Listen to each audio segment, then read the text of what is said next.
अथ कीलक स्त्रोतम। ओम श्री कीलक मंत्र शिव ऋषि अनुष्टुप संश्री महासरस्वती देवता श्री जगदम्बा प्रत्यर्थे सपत्सती पाठं त्वेन जपे विनियोग। ओम चंडिका देवी को नमस्कार है।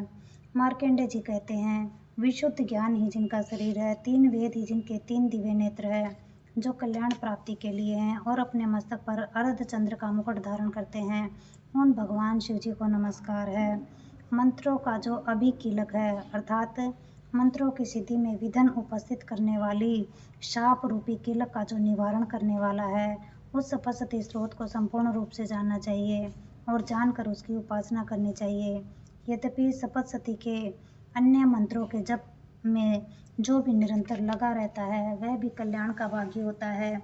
उनके भी उच्चाटन आदि कर्म सिद्ध होते हैं और उसे भी समस्त दुर्लभ वस्तुओं की प्राप्ति होती है।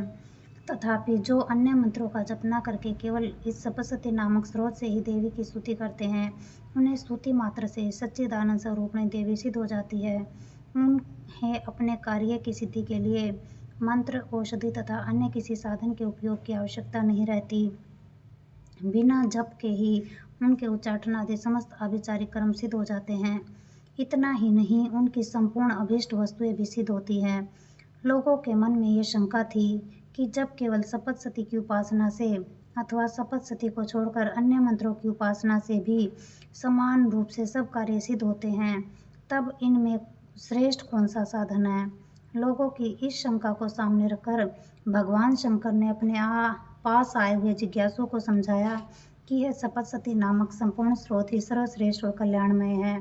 तदंतर भगवती चंडिका के सपत्सती नामक स्रोत को महादेव जी ने गुप्त कर दिया।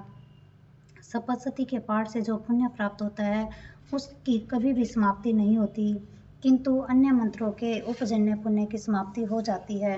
अतः भगवान शिव ने अन्य मंत्रों की अपेक्षा जो सपत्सती की श्रेष्ठता का निर्णय किया, उसे यथार्थ ही जानना चाहिए। अन्य मंत्रों का जप करने वाला पुरुष भी यदि सपत्सती के स्रोत और जप का अनुष्ठान कर ले, तो वह भी संपूर्ण रूप से कल्याण का भागी होता है। इसमें तनिक भी संदेह नहीं है। जो साधक कृष्ण पक्ष की चतुर्दशी अथवा अष्टमी को एकाग्रचित होकर भगवती की सेवा में अपना सर्वस्व समर्पित कर देता है और फिर उसे प्रसाद रूप से ग्रहण करता है, उसी पर भगवती प्रसन्न होती है, अन्यथा उनकी प्रसन्नता नहीं होती। इस प्रकार सिद्धि के प्रतिबंधक रूप कील के द्वारा महादेव जी ने स्रोत को किलित कर रखा है। जो पूर्वोक्त रीति से निष्कीलन करके इस सपत्सती स्रोत का प्रतिदिन स्पष्ट उच्चारण पूर्वक पाठ करता है, वह मनुष्य सिद्ध हो जाता है, वही देवी का पार्षद होता है और वही गंधर्व भी होता है। सर्वत्र विचरते रहने पर भी संसार में उसे कहीं भी भय नहीं होता, वह अपमृत्यु के वश में नहीं पड़ता और देह त्यागने के अनंतर मोक्ष को प्राप्त कर लेता है। अतः कीलन को जानकर उसका परिहार करके ही सपत्सती पाठ आरंभ करे। जो ऐसा नहीं करता, उसका नाश हो जाता है।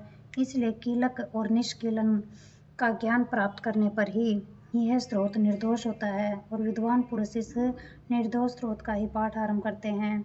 स्त्रियों में जो कुछ भी सौभाग्य आदि दृष्टिगोचर होता है, वह सब देवी के प्रसाद का ही फल है।